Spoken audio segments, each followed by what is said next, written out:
اللہ تعالیٰ جب انسان کو کوئی کمال عطا فرمائے تو اس پر انسان کو اترانا نہیں چاہیے، غرور و تکبر میں مبتلا نہیں ہونا چاہیے، بلکہ عاجزی اختیار کرنی چاہیے اور سجدہ شکر بجا لانا چاہیے، کیونکہ یہ کمال انسان کو اس کی کسی خاصیت کی وجہ سے نہیں عطا کیا جاتا، یہ بلکہ محض اللہ کا کرم ہوا کرتا ہے۔ طریقہ برہانیہ کے شیخ طریقت امام اہل بیت سیدی الشیخ محمد الشیخ ابراہیم الشیخ محمد عثمان عبد البرہانی رضی اللہ تعالیٰ عنہ بڑی خوبصورت بات ارشاد فرماتے ہیں۔ آپ فرماتے ہیں لو اختارک اللہ لطریق ہدایتہ، اگر اللہ نے آپ کو ہدایت کے راستے کے لیے چن لیا ہے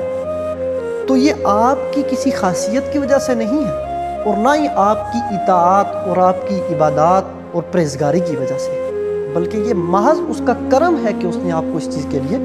چن لیا اور آپ کو وہ کمال عطا فرما دیا۔ سیدنا بایزید بسطامی رضی اللہ تعالیٰ عنہ راستے پر سے جا رہے تھے کہ آگے سے کتا آ رہا تھا،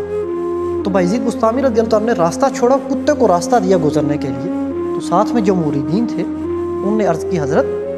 وَلَقَدْ كَرَّمْنَا بَنِي آدم کا تاج، یعنی کرامت عزت و تکریم کا تاج تو انسان کے سر پر سجایا گیا ہے، آپ نے یہ کتے کو راستہ کیوں دیا؟ تو آپ نے بڑی خوبصورت بات ارشاد فرمائی جو سننے سے اور پھر یاد رکھنے سے تعلق رکھتی ہے۔ آپ نے ارشاد فرمایا دراصل بات یہ ہے کہ اس کتے نے مجھ سے ایک بات کہی، اس نے مجھ سے کہا کہ اے بایزید یہ تو بتاؤ وہ کون سی نیکی تو نے کی تھی جس کی وجہ سے تیرے رب نے تجھے انسان بنایا،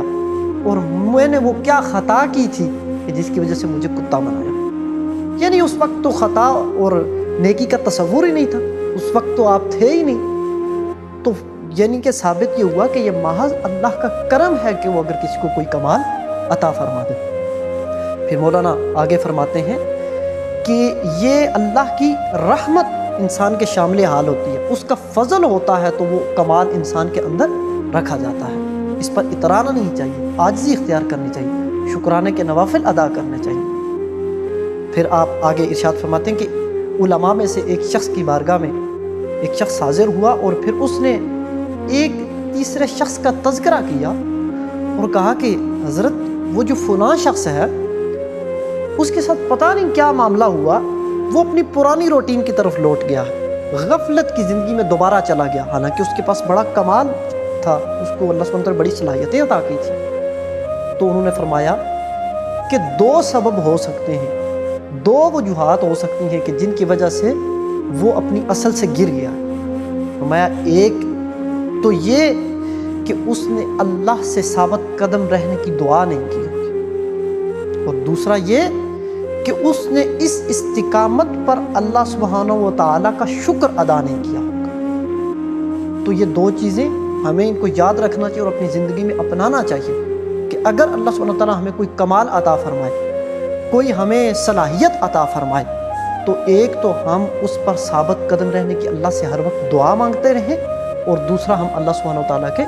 شکر گزار بندے